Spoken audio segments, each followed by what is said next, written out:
पर मुमरा में क्या हुआ मालूम है? मुमरा में सिर्फ शादी ब्याह में गए, केक काटे, दुकानों की ओपनिंग किए, लोगों के थोड़ा सा मुसलमानों के तरीके से सलाम वालेकुम वालेकुम सलाम इंशाल्लाह माशाल्लाह बोल दिए, और इसमें हमारे मुसलमान भाई बहुत खुश हो गए। हमारे मुमरा की जो माइनॉरिटी है वो बड़ी सीधी सादी है बेचारी, उनको दो अल्फाज में मीठे बोल दो तो बेचारे समझते नहीं सामने वाला बहुत अच्छा आदमी है। आप ये देखिए जिनको आपने चुन करके दिया उसने हमारे देखिए शहर के लिए किया क्या है। आप आज आप एक एमएलए हैं तो एमएलए का काम क्या होता है? एमएलए का काम ये होता है कि महाराष्ट्र सरकार से पैसा ला करके मुमरा को में डेवलपमेंट करे। कुछ नहीं किया आपने, आपने 1 रुपये का काम नहीं किया मुमरा के अंदर, 1 रुपये का काम नहीं किया। आज हॉस्पिटल बना महानगर पालिका से, स्टेडियम बना महानगर पालिका से, यूडीडब्ल्यू रोड बने महानगर पालिका से, डीपी रोड बने महानगर पालिका से, स्कूल बनी महानगर पालिका से। आपने किया क्या? वो लोग तो कहते हैं कि शहर को संघाई बना।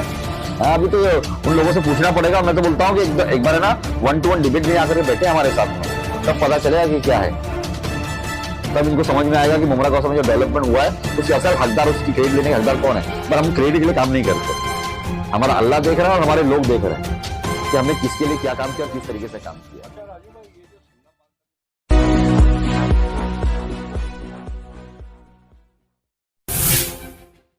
महबूब मोइन शेख और आप देख रहे हैं मुमरा टाइम।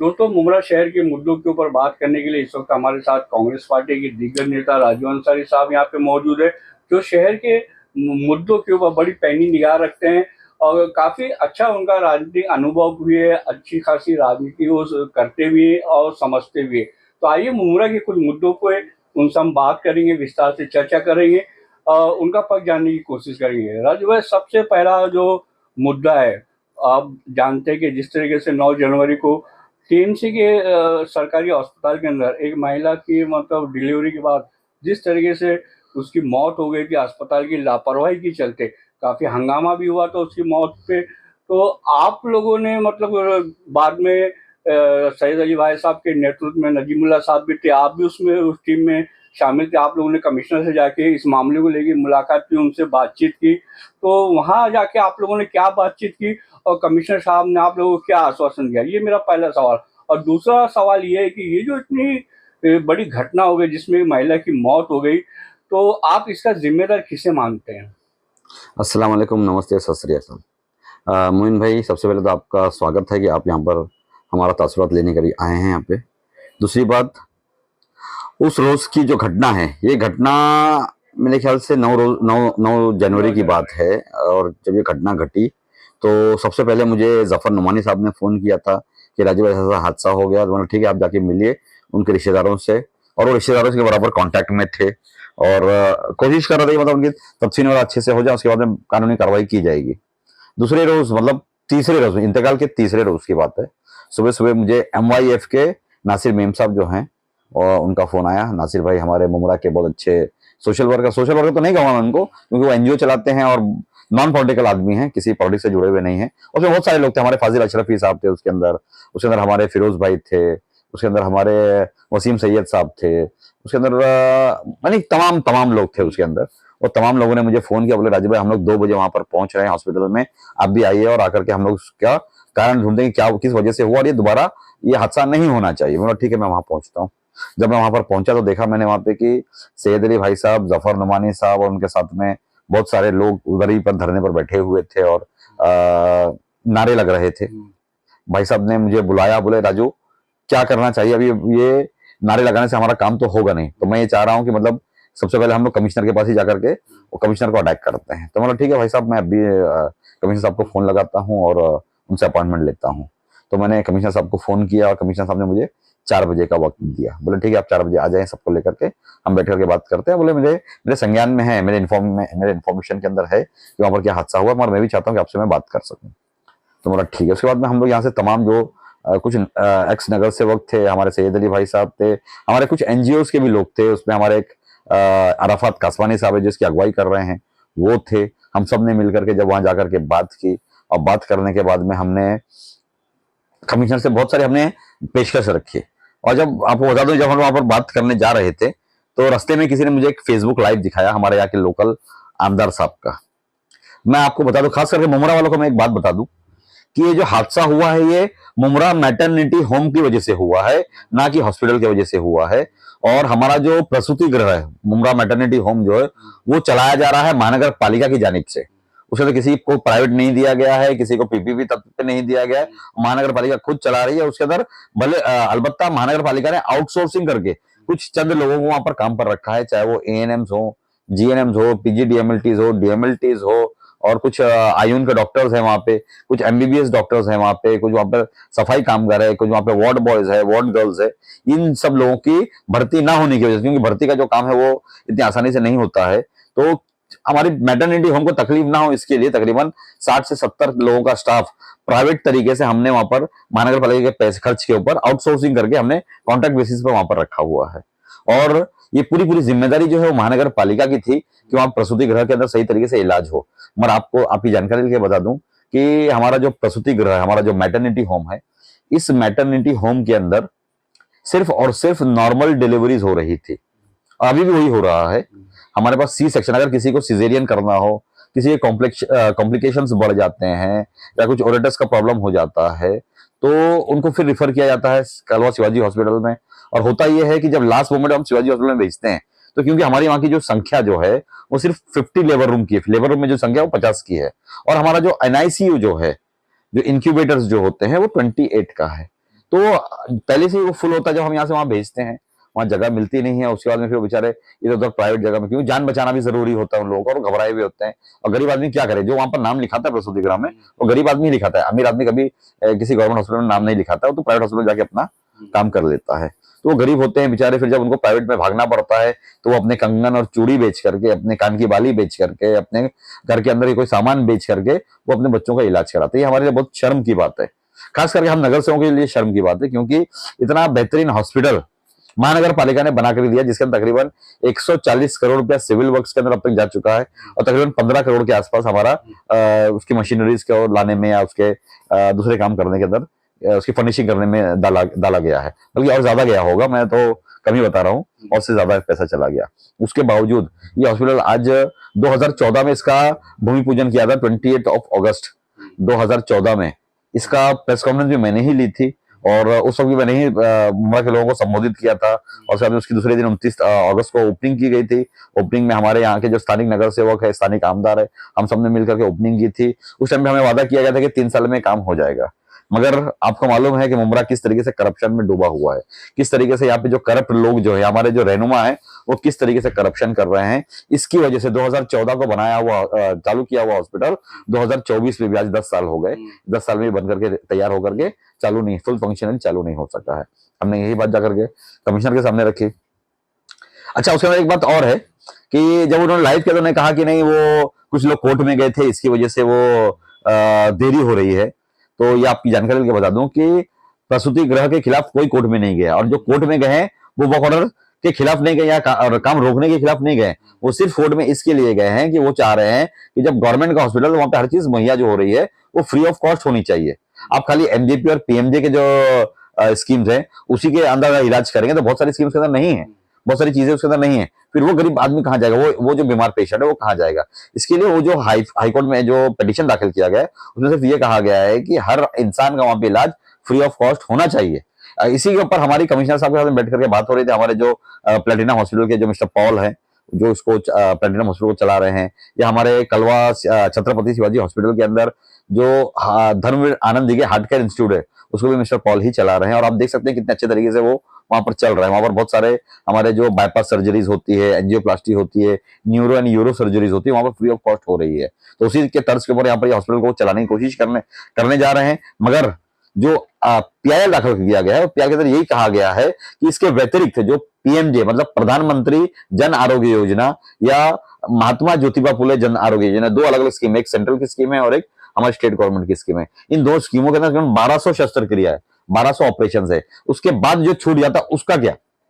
उन्होंने कहा था कि और जब भी कोई पेशेंट जाए तो उसको फ्री ऑफ कॉस्ट वहां पे इलाज किया जाना चाहिए। इसके लिए वो गए और हमारे हक में गए, वो हमारे खिलाफ नहीं गए। हमारे मुमरा कौसा की भलाई के लिए वहां पर वो लोग कोर्ट में गए, और हमारे यहाँ के जो स्थानिक आमदार हैं वो उनके ऊपर तोहमत लगाते हैं, उनके ऊपर आरोप लगाते हैं, और वो कोशिश कर रहे थे कि ये जो पब्लिक का जो गुस्सा है वो याचिकाकर्ताओं के ऊपर जाए। मगर पब्लिक जनता जो है ना वो सच्चाई जानती है। राजीव भाई, मेरा सवाल था कि मतलब करोड़ों रुपया खर्च करके ये अस्पताल बनाया गया है, लेकिन वो अस्पताल कम है, लेकिन इस वक्त एक डिस्पेंसरी जैसा है, क्योंकि वहाँ पे ना पूरा स्टाफ है, ना डॉक्टर्स वहाँ पे अवेलेबल है। जब ये घटना हुई तो उस समय भी डॉक्टर नहीं थे। जो मतलब जो एम्बुलेंस का जो ड्राइवर था वो भी समय पे नदारद था। तो लेकिन उसकी महिला की जो मौत तो हुई है, आखिर उसकी मौत का जिम्मेदार कौन है? हमने यही बात कमिश्नर साहब से कही। आपने देखा वो वीडियो भी चल रहे हैं, जिस वीडियो के अंदर हमने हमारे जफर नुमानी साहब, हमारे सैयद अली भाई साहब, और जो हमारे मृतक मृतक का जो पति है, वो आपने देखा, वो भी वीडियो काफी वायरल हो रहा है, जिसमें वो रो रो के मतलब अपनी पत्नी के लिए इंसाफ की गुहार लगा रहा है। बिल्कुल आखिर हम कैसे मिलेगा उस पति को, उसकी जो पत्नी की मौत हुई उसका इंसाफ कैसे मिलेगा? देखो, मैंने पहले ही दिन जिस दिन मैंने फेसबुक लाइव किया था जुम्मा के रोज, तो मैंने तभी कह दिया था कि इसके ऊपर एक डिपार्टमेंटल इंक्वायरी, हमारे जो उमेश बराड़ी करके जो हमारे डीएमसी भी हैं और हमारे महानगर पालिका के सचिव भी हैं, वो हॉस्पिटल को देखते हैं। हॉस्पिटल का सारा कारोबार उन्हीं के हाथ में है और उन्हीं के अंतर्गत एक डिपार्टमेंटल इंक्वायरी रखी गई है। और हमें ये यकीन है कि जिसमें जो भी दोषी पाया जाएगा उसके ऊपर एफआईआर भी दर्ज होगा और उसको सजा भी दी जाएगी। और मैं ये समझता हूं कि हम लोगों ने भी, हमारे मुमरा कौसा के भी जो चंद जो एनजीओ लोग हैं, किसी का भरोसा ना करते हुए, किसी के ऊपर विश्वास ना करते हुए, खुद अपने हाथ में इस जिम्मेदारी को लेते हुए जाएं, पुलिस स्टेशन से राब्ता कायम करें और जाकर के एफआईआर दर्ज करवाएं। और इसके अंदर एक चीज ये अच्छी हुई है कि जो हमारी डॉक्टर थी, वो दोनों डॉक्टर को जगह पर सस्पेंड कर दिया गया और साथ में जो ड्राइवर था, क्योंकि वो ड्राइवर महानगर पालिका का एम्प्लॉय नहीं है, वो आउटसोर्सिंग किया, वो प्राइवेट था, तो उसको हमने फौरन रिलीज कर दिया हमारे कॉन्ट्रैक्ट के अंदर से। अच्छा राजू भाई, एक मुद्दा और काफी गर्माया हुआ इन दिनों शहर के अंदर। आप भी जानते हैं कि शहर के अंदर पार्किंग जोन नहीं होने की वजह से लोगों को काफी परेशानियां उठानी पड़ी है, खासकर जो टू व्हीलर जो चलाते हैं उनको। क्योंकि कभी भी मतलब या तो किसी डॉक्टर के पास जाना हो या मेडिकल स्टोर से कोई दवाई खरीदनी हो, तो वो सामने अपना स्कूटर या बाइक वगैरह लगा के जाते हैं, और टोइंग के जो कर्मचारी ताबड़तोड़ आके उनकी गाड़ियां उठा लेते हैं। तो इसको लेके भी शहर के अंदर काफी झड़प होती है, ट्रेन के कर्मचारियों और लोगों के बीच में। काफी वीडियो इसके वायरल हुए। इसी मामले को गंभीरता से लेते हुए एमएम पार्टी के कुछ लोगों ने वहां जाके आरटीओ के उच्च अधिकारियों से मुलाकात की थी, उन्हें ज्ञापन दिया था, और उनका ये कहना था कि शहर में जब तक पार्किंग जोन नहीं बन जाता तब तक ये कार्रवाई ना की जाए। कुछ दिन तक का तो कार्रवाई नहीं हो रही थी टोइंग कर्मचारियों द्वारा, लेकिन अब वो कार्रवाई एक बार फिर शहर में शुरू हो गई। उसके बाद से फिर ऐसा देखने में आ रहा है कि टोइंग के कर्मचारी गाड़ी उठाने जाते हैं टू व्हीलर को, और काफी झड़प की खबरें सामने आ रही है। तो आखिर इस मसले का हल क्या है, और ये जो मसला लोगों के सामने पेश आ रहा है, इसका जिम्मेदार कौन है? देखो, ऐसा है कि हर शहर का एक पार्किंग का एक धोरण होता है, एक पॉलिसी होती है। पे एंड पार्क होता है, ऑड एंड इवन पार्किंग होती है। क्योंकि शहर के अंदर अक्सर जो व्हीकुलर ट्रैफिक जो होती है, वो शहर में कहीं ना कहीं बाजार को जाएगी, स्कूल जाएगी, हॉस्पिटल जाएगी, डॉक्टर के पास जाएगी, किसी ना किसी दुकान पर जाएगी, किसी ना किसी शॉपिंग मॉल में जाएगी, किसी ना किसी होटल में वो खाना खाने जाएगी, रेस्टोरेंट के अंदर। तो उसको रोड पर गाड़ी लगानी पड़ेगी। और ये हमारी महानगर पालिका और ट्रैफिक डिपार्टमेंट के दोनों का मिल करके एक पॉलिसी डिसीजन होना चाहिए कि किस तरीके से कहां पर पे एंड पार्क किया जाए, कहां पे ऑड एंड इवन पार्किंग की जाए और कहां पे नो पार्किंग की जाए। आप पूरे मुमरा कौसा को नो पार्किंग जोन बना करके अगर आप लोगों की गाड़ियां अगर उठा रहे हैं, तो ये जुल्म है मुमरा वालों के ऊपर। और इसी के ऊपर आवाज जो हमारे सैयद पठान साहब ने उठाई है, वो बिल्कुल बिल्कुल वाजे है और बिल्कुल सही सही बात है कि अगर हम कहीं रास्ते में निकले और हमें पार्किंग ही ना मिले तो हम क्या करें? फिर क्या हम हमारी गाड़ी वापस टोइंग वाले उठा के ले जाओ, आगे हम लोग पार्किंग जो नो पार्किंग की फीस है वो भर के हमारी गाड़ी छुड़ाए और लेकर आए? नहीं, ऐसा नहीं होना चाहिए। सही तरीका ये होना चाहिए कि हमारे मुमरा कौसा के अंदर एक सही तरीके का पे एंड पार्क होना चाहिए, एक ऑड एंड इवन पार्किंग होनी चाहिए। और ये कौन तय करेगा? ये हमारे इलाके के नुमाइंदे तय करेंगे। हमारे इलाके के जो बड़े जो नुमाइंदे हैं, उनका काम होता है, मगर वो फेल है हर जगह पर। आज आप देख सकते हैं, खाली खाली देखो, मुमरा कौसा है ना, एक एक चारों तरफ से घिरा हुआ एक इलाका है। एक तरफ खाड़ी है, एक तरफ पहाड़ है, उसी के बीच में एक इलाका है, जिसको जाने को भी एक ही पॉइंट है और आने को भी एक ही पॉइंट है। एक सिंगल वे रास्ता है वो। अब इतने बड़े इलाके के अंदर ना हर चीज जो है ना, वो दूसरे को अफेक्ट करती है। पार्किंग कहीं ना कहीं हॉकर्स को अफेक्ट कर रही है, हॉकर्स कहीं ना कहीं पार्किंग को अफेक्ट कर रही है। इन्हीं की वजह से होकर के हमारे मुमरा कौसा में ट्रैफिक का मुद्दा हो जाता है। हमारे यहाँ पर पानी पीने के पानी की किल्लत का मुद्दा है, हमारे यहाँ पे हॉस्पिटल का मुद्दा है, हमारे यहाँ पे बहुत सारे मतलब हर हर चीज जो है ना, वो एक दूसरे से जुड़ी हुई है। और मुमरा कौशल के अंदर अगर किसी को राज करना है, मुमरा कौशल के अंदर किसी को सही में अगर सही तरीके से काम करना, लोगों की अगर परेशानी को दूर करना है, तो मुमरा का पूरा एक प्लान चेकआउट करना पड़ेगा। उसके ऊपर पीछे हम लोग लगे हुए हैं। हम लोग यही तय कर रहे हैं कि किस तरीके से कहाँ कहाँ पर हम लोग को पीएन पार्क होना चाहिए, ऑड एंड इवन पार्किंग होनी चाहिए, हॉकर्स प्लाजा कहाँ पर होना चाहिए, एमएलसीपीज कहाँ पर होनी चाहिए, मल्टी लेवल कार पार्किंग जिसे कहते हैं। या हमारा जो हॉस्पिटल चालू होने वाला भी 15 तारीख को उसकी तारीख है, 15 तारीख को अल्लाह करे कि उसके मतलब वो याचिकाकर्ताओं के हक में फैसला आ जाए और सरकार कोर्ट जो है वो हमारी महानगर पालिका को फटकार दे करके उनको आदेश देवे कि वहां पर फ्री ऑफ कॉस्ट इलाज होना चाहिए। अगर ये हो जाता है तो हम उस हॉस्पिटल को फुल फ्लैश तरीके से चालू कर दिया जाए। उसी के साथ उसी को लग करके हमारा स्पोर्ट्स कॉम्प्लेक्स है, उस स्पोर्ट्स कॉम्प्लेक्स में हमारा जो स्विमिंग पूल है वो बंद पड़ा हुआ, जिसका ईओआई एक्सप्रेशन ऑफ इंटरेस्ट हमने कॉल कर दिया है। बहुत जल्दी हम लोग ये प्लान कर रहे हैं कि जो स्टेडियम है उसको अलग अलग तरीके से अलग अलग लोगों को दिया जाए चलाने के लिए, ताकि वो बराबर से मेंटेन भी रहे और उसके अंदर कुछ थोड़ा बहुत रेवेन्यूज भी जनरेट होता रहे। तो इस तरीके से हम लोग प्लान कर रहे हैं। उसके बाद में हमारा पानी की किल्लत को लेकर के हम लोग बहुत तत्पर है कि किस तरीके से हमारी पानी की किल्लत है वो दूर हो जाए। आज आप देख सकते हैं कितनी बड़ी बड़ी यहाँ पर टाउनशिप बन गई है, बड़े बड़े यहाँ पे सिटी बन, मतलब आप देख सकते हैं बड़े बड़े बिल्डरों ने यहाँ पे बड़े बड़े प्रोजेक्ट लेकर आए हैं। एक एक प्रोजेक्ट के अंदर 1200 और 1500 घर हैं। जब इतने लोग वहां पर रहने को आएंगे तो उन्हें पानी की किल्लत होने वाली है। तो पानी की समस्या किस तरीके से दूर हो। हमारे यहाँ पे सैनिटेशन का बहुत प्रॉब्लम है। अभी हमारा कचरा विभाग जो है वो प्राइवेट होने के बावजूद हमारे को सही तरीके से काम नहीं हो रहा था मुमरा के अंदर। आप देख सकते हैं आज भी मुमरा के अंदर जो प्राइवेट जो कॉन्ट्रैक्टर के लोग हैं, ये लोगों का कचरा उठाने के बजाय ये जो होटल का कचरा, चिकन की दुकानों का कचरा, मटन की दुकानों का कचरा, बीफ की दुकानों का कचरा, इनके कचरों को लेते हैं। क्यों लेते हैं मालूम है? क्योंकि उनको वहां से पैसा मिलता है। वो पैसा कमाने के चक्कर में जो महानगर पालिका उनको टेंडर दे रही है 15.5 करोड़ का, 15 करोड़ रुपए का, उसको तो कमा ही रहे हैं, उसके साथ में मुमरा कौशल में वो हफ्ता वसूली कर रहे हैं। तो इनके ऊपर तो खंडनी लगनी चाहिए, इनके ऊपर तो मतलब केस बनना चाहिए, मगर नहीं हो पा रहा था। मगर अब हमने क्या किया है कि हमने वापिस से रिटेंडरिंग करवा, रिटेंडरिंग हमने वो क्लॉज डाला है कि कोई भी इसके अंदर दोषी पाया जाए तो उसको सख्त से सख्त कार्रवाई की जाए। हमारे यहाँ पे 300 लोगों को दो शिफ्ट के अंदर काम करवाना है। 150 लोग जो मॉर्निंग शिफ्ट में है, 150 लोग जो इवनिंग शिफ्ट के अंदर है। मगर आप देख सकते हैं किस तरीके से वहां पर जो लोग काम कर रहे हैं 50% भी लोगों की हाजिरी नहीं है। 50% जो लोग हैं वो कैसे पगार ले रहे हैं आपको मालूम है मोइन भाई? वो किसी ना किसी के घर में काम कर रहे हैं, किसी ना किसी के ड्राइविंग कर रहे हैं, किसी ना किसी के ऑफिस के अंदर काम कर रहे हैं और वहां जाकर के पगार ले रहे हैं कचरा विभाग से। वही हाल हॉस्पिटल का भी है कि हॉस्पिटल में हर आदमी के 15-15, 20-20 आदमी लगे हुए हैं और वो पगार वहां से ले रहे हैं। 15,000, 20,000 महीना अगर पगार आपको बैठे बैठे मिल रही है तो ये पैसा किसका है? ये जनता का पैसा है। और इस जनता का पैसा को अगर इस तरीके से आप लोग वेस्ट करके अपना फायदा कर रहे हैं, अपनी राजनीति चमका रहे हैं, तो ये मुमरा कौशल के लोगों ने समझना चाहिए कि ऐसे राजनेताओं के साथ में क्या करना चाहिए, उनको किस तरीके से घर बैठाना चाहिए। और राजू भाई, शहर में जैसे कि हमने चर्चा की कि शहर में पार्किंग जोन भी नहीं है, उसी तरीके से हॉकर जोन में भी तो नहीं है।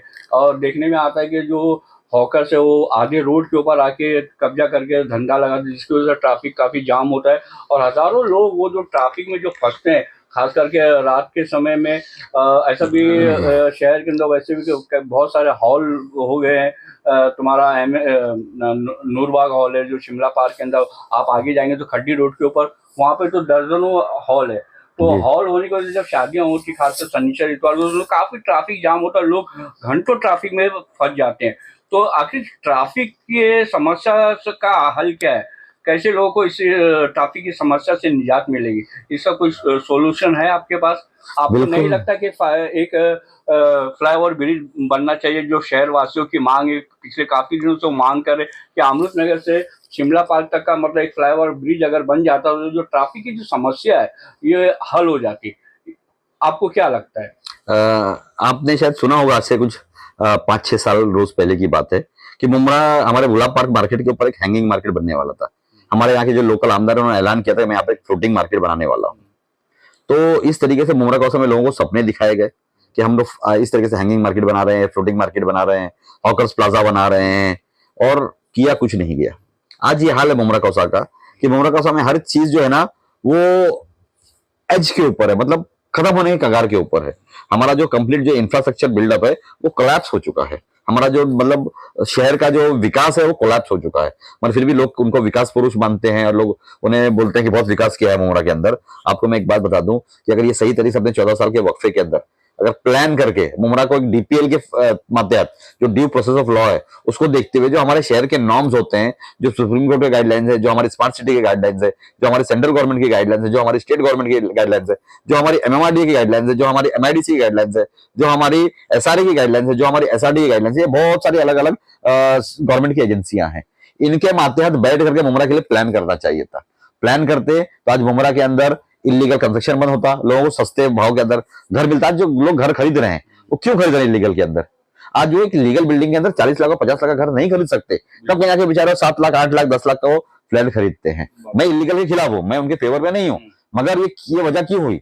ये वजह इसलिए हुई कि आप एक हाउसिंग एंड डेवलपमेंट मिनिस्टर थे, आप चाहते तो मुमरा में एसआर और एसआरडी ला सकते थे।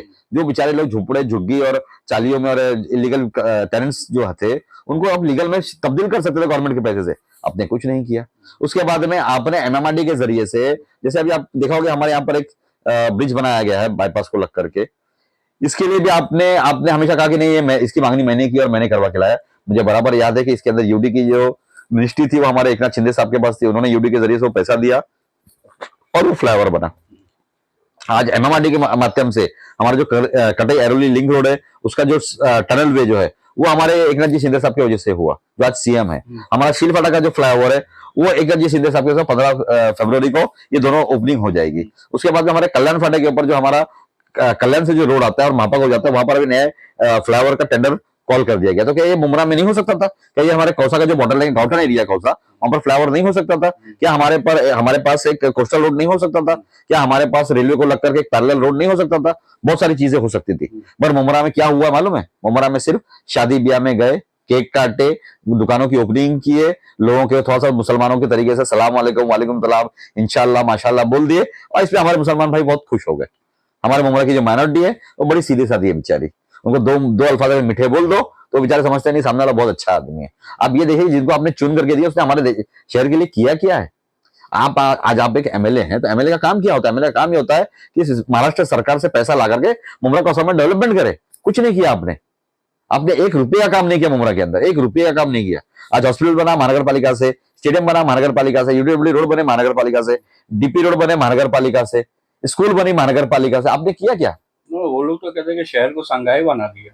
हाँ, अभी तो उन लोगों से पूछना पड़ेगा। मैं तो बोलता हूँ कि एक बार है ना 1-to-1 डिबेट में आकर के बैठे हमारे साथ में, तब पता चलेगा कि क्या है, तब इनको समझ में आएगा कि मुमरा कौसा में जो डेवलपमेंट हुआ है उसके असल हकदार, उसकी क्रेडिट लेने के हकदार कौन है। पर हम क्रेडिट के लिए काम नहीं करते, हमारा अल्लाह देख रहा है और हमारे लोग देख रहे हैं कि हमने किसके लिए क्या काम किया और किस तरीके से काम किया। अच्छा राजू भाई, ये जो शिमला पार्क का जो तालाब है उसकी वो काफी खस्ता हाल में जा चुका था, उसकी दुर्दशा काफी खराब हो चुकी थी, लेकिन अब देखने में आया कि तालाब का सुंदरीकरण का काम जो है वो बड़े जोरों में मतलब शुरू है वहाँ पे। तो क्या मतलब रोशनी डालना चाहोगे उस तालाब का जो काम हो रहा है सुंदरीकरण का, उसके बारे में आप हमारे दर्शकों को क्या बताना चाहोगे कि कौन वो काम करवा रहा है और कितने रुपए की मतलब करोड़ की निधि से वो काम होने जा रहा है? जी, ऐसा है कि मैं एक मर्तबा एक मीटिंग में बैठा हुआ था। उस मीटिंग के अंदर हमारे एक एमएलए हैं प्रताप जी सरनाइक साहब, जो मेरे वालिद साहब के बहुत अच्छे दोस्त भी हैं और बहुत अच्छे इंसान भी हैं। वो राष्ट्रवादी में ही थे, कुछ वजूहत से वो राष्ट्रवादी छोड़ के शिवसेना में गए और आज वो थाना के एमएलए हैं। वो उपवन लेक को लेकर के उनका एक प्रेजेंटेशन था, वो प्रेजेंटेशन में मैं भी मौजूद था। उन्होंने एक प्रेजेंटेशन दिया जिस वो बहुत बड़ा प्रेजेंटेशन, तकरीबन 20 से 22 करोड़ रुपए का प्रेजेंटेशन था। उसमें वो म्यूजिकल फाउंटेन्स करना था, उनको कुछ स्क्रीन्स लगानी थी, कुछ स्ट्रीट लाइट्स अच्छे तरीके से एंटीक वेज में लगानी थी, कुछ वहां पर उनको सौंदर्यीकरण करना था, ब्यूटिफिकेशन करना था। उन्होंने प्रेजेंटेशन दिया। जब वो प्रेजेंटेशन सीएम साहब ने मंजूर किया तो मैं गया सीएम साहब के पास और उस मीटिंग के अंदर मैंने उस मीटिंग के बीच में जाकर के मैंने साहब को बोला कि साहब इतना अच्छा आप काम कर रहे हैं थाना के लिए, हमारे कौसा में भी एक तालाब है, कौसा तालाब, उसके लिए भी कुछ पैसा दे दीजिए। और मैंने ज्यादा नहीं, मैंने सिर्फ 1 करोड़ रुपया मांगा। मैंने साहब 1 करोड़ रुपया दे दिए ताकि हम लोग उधर जो गटरों का पानी जो है उस तालाब के अंदर जा रहा है, बिल्डिंगों के इसका सैनिटेशन का पानी, उसको रोकने में हमको कुछ कामयाबी मिल सकती है। 1 करोड़ रुपया आप मुझे दीजिए। तो उन्होंने कहा नहीं 1 करोड़ रुपया नहीं दूंगा मैं, आप एक काम कीजिए। उन्होंने महानगर पालिका के जो हमारे कमिश्नर है बांगर साहब, उनको उन्होंने कॉल किया, मेरे सामने कॉल किया और कॉल करने के बाद उन्होंने कहा कि वो कौसा तालाब के लिए एक इंजीनियर अपॉइंट कीजिए और उसका एक पूरा डीपीआर तैयार कीजिए। DPR means detailed project report.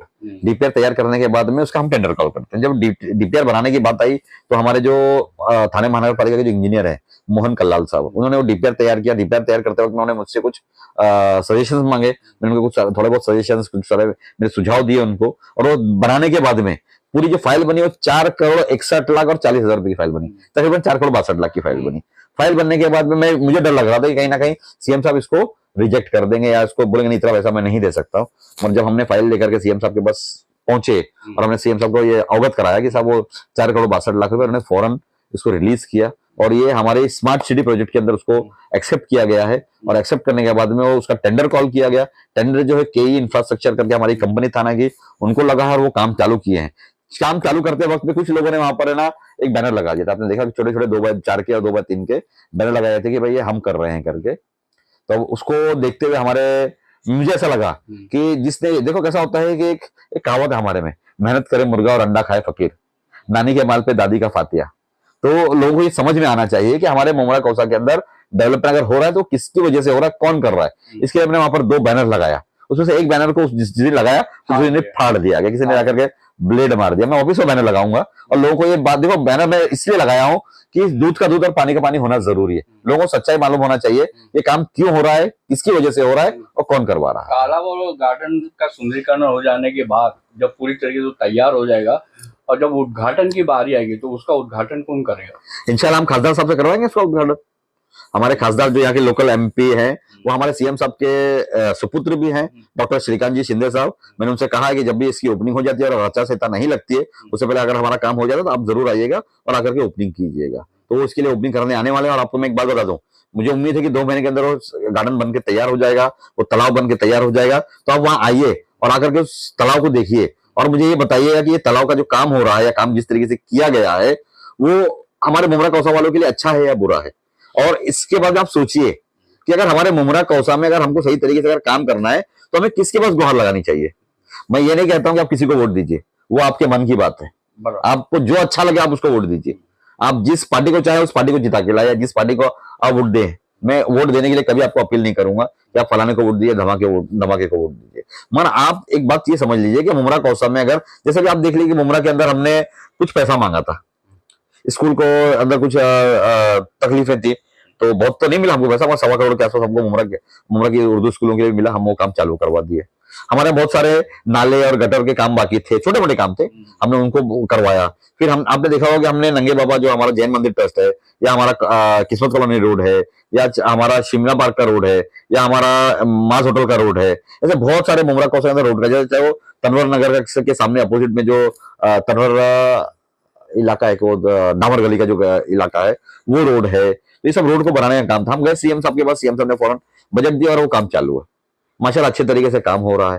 तो आप काम तो करवा के लीजिए, आपको वोट देना नहीं देना वो बात की बात है, पहले आप काम करवाए। मुमरा कौसा देखो, मुमरा कौसा का यह हाल हो गया है कि अगर हम लोगों ने अगर सही तरीके से अप्रोच नहीं की तो मुमरा को 1 रुपया नहीं मिलेगा। आज अगर मैं साल भर पहले सीएम साहब के पास नहीं गया होता, राजन कीने साहब सीएम साहब के पास नहीं गए होते, विष्णु भगत साहब नहीं गए होते और बहुत सारे तमाम नगर सेवक, उनका नाम नहीं लेना चाहता हूं मैं, बहुत सारे नगर सेवक हमने मिलकर के डेलीगेशन लेकर के गया सीएम साहब से, आप सीएम है और आपका इलाका है, आप वहीं से अपनी राजनीति को शुरू किए उस थाने महानगर पालिका से।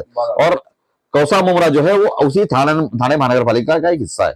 आप मुझे एक बात बताइए, एक जिस्म के अंदर अगर हमारा पूरे जिस्म में कोई एक हिस्से के अंदर कुछ सड़ जाए या कुछ अगर बीमारी लग जाए, हम उसका इलाज करेंगे या नहीं करेंगे? बिल्कुल करेंगे। तो उसी तरीके से मुमरा कौसा में एक दीमक लगी हुई है, उस दीमक को साफ करते हुए मुमरा कौसा में डेवलपमेंट करना जरूरी है। साहब ने फौरन हाँ कही और हाँ करने हमको बजट दिया और आज मुमरा कौसा में बहुत सारे काम चल रहे हैं। तो दोस्तों ये थे राजू अंसारी साहब जो काफी मतलब ये हमेशा आगे रहते कि हमारा शहर जो कैसे डेवलप हुए इसके लिए वो काफी भागदौड़ करते हैं। हालांकि इनके जो यहाँ के जो चीफ मिनिस्टर है एकनाथ शिंदे साहब, उनसे बहुत करीबी ताल्लुकात है और उनसे मतलब ये अपनी मांगे जो है वो सामने रखते हैं उनके सामने। बहुत सारे ऐसे डेवलपमेंट के काम हम जो मुमरा में हुए हैं, मुमरा कौसा के अंदर, वो कहीं ना कहीं राजू भाई की इनका प्रयास रहा है, इनका प्रयास के जरिए वो सब काम हो रहे हैं मुमरा कौसा में डेवलपमेंट के। तो हमने इनसे बहुत सारे विषय के ऊपर चर्चा की, इनसे बात की, बड़ी मुखर होकर उन्होंने सारे विषयों पे अपनी प्रतिक्रिया व्यक्त की। आप इनकी बातों से कितना सहमत है हमें कमेंट करके जरूर बताइए। तो दोस्तों फिर मिलते हैं नई खबर के साथ।